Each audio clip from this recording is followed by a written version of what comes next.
Time for the morning rush. People living in the quiet Four Hills neighborhood are still dealing with the nightmare neighbor this morning. City of Albuquerque says they've received 25 calls about the home already this year. The owner of the house is listed as Jessica Rigger. According to court records, she was charged with a zoning violation for the mess in April. The city would not tell us what their next step is.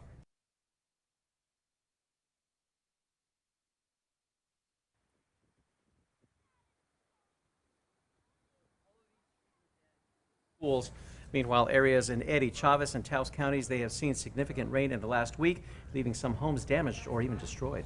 People that have been hit hard with fires and flooding will continue to have cleanup costs covered by FEMA. The 90-day extension will continue to cover the cost of debris removal. That includes help with ongoing flooding around the burn scar. FEMA says this is different than individual assistance, which does include home repair and rental assistance. Erica. Here's a look at our school day forecast. Temperatures this morning are mild, starting in the mid-60s, and by this afternoon, we'll be in the mid-80s with mostly dry skies. Fire leaders are currently helping develop LANL's new software to help better manage the prescribed burns. Well, this comes in the wake of the Calf Canyon Hermit's Peak fire, which began as a prescribed burn by the Forest Service. LANL hydrologist Adam Ashley says that LANL is in the process of developing two types of fire behavior models. Bernalillo County is receiving more funding for cybersecurity. You might remember the county was a target of a ransomware attack back in January. Now the commission has voted to put $4 million more from its federal American Rescue Plan funds, to bolster security and to address possible threats. Beginning in October, non-American citizens can receive a license to practice law in New Mexico. The state Supreme Court decision is a game changer for DACA recipients. That's who came to the U.S. as children and are now getting law degrees. Well, the rule change takes effect on October 1st. Erica. And here's a look at the threat index. It is moderate today. We'll see most of our storm activity in the northwest part of the state in southern Colorado. However, there still is a chance for some burn scar flooding, flash flooding, and river flooding. College students who borrowed money to pay for school will now have part of their debt erased under a new plan from President Biden. The plan would wipe out $10,000 in federal student loan debt for those with annual income below $125,000 or couples earning less than $250,000. The Biden administration finalized a rule to transform the DACA immigration policy into a federal regulation. That change, announced on Wednesday, is designed to address some of the Republican-led legal challenges against DACA. Former President Donald Trump's administration tried scaling back the program. However, that was halted by federal courts. The IRS is giving a refund to people and businesses who were fined for filing their taxes late during the pandemic. The Internal Revenue Service will give money back to those who missed filing deadlines for the 2019 and 2020 tax years. To qualify for late penalty relief, taxpayers must file returns by September 30th for the 2019 and 2020 tax years. Erica.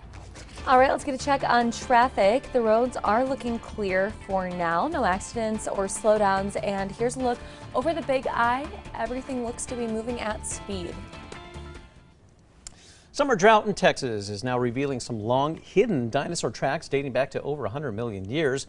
The rare find was discovered at Dinosaur Valley State Park near Fort Worth.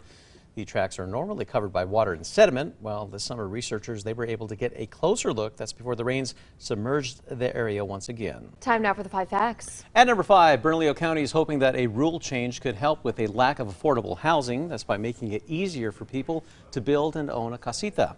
The Board of Commissioners approved an amendment to the county's zoning code that will soon make the process easier. Now, previously, someone looking to build would then have to get a special permit. Now that permit is no longer needed. The new rules will only apply to unincorporated areas of Bernalillo County. Number 4, now people that have been hit hard with fires and flooding will continue to have cleanup costs covered by FEMA. The 90-day extension will continue to cover the cost of debris removal. That includes help with ongoing flooding around the burn scar area. This applies to 7 counties, including Los Alamos and Sandoval County. FEMA says this is different than individual assistance, which does include home repair and rental assistance. And at number 3, we are going to see drier skies today across most of the state, but we'll continue to see rain in the northwest part of New Mexico and southern Colorado. Number 2, now people living in the quiet Four Hills neighborhood are still dealing with the nightmare neighbor this morning. The city of Albuquerque says they've received 25 calls about this home already this year. Our crew saw a city vehicle show up yesterday. The employee got out, walked toward the home, and realized there was no clear path to the front door and then left. The owner of the house is listed as Jessica Rigger. According to court records, she was charged with a zoning violation for the mess back in April. She failed to show up to court, and a warrant was issued for her arrest. The city would not tell us what their next step is. The homeowner does not have a criminal record other than a DWI. And at number one, people all across New Mexico are still grappling with the destructive aftermath of recent flooding. Now, in Grant County alone, heavy rains continue to force closures of roads and schools. Grant County State Senator Saya Correa Hempel says that she has never seen the Gila River this swollen, reaching one of its highest levels in the past century. Meanwhile, areas in Eddy, Chavez, and Taos counties have seen significant rain in the last week, leaving some homes even damaged or destroyed.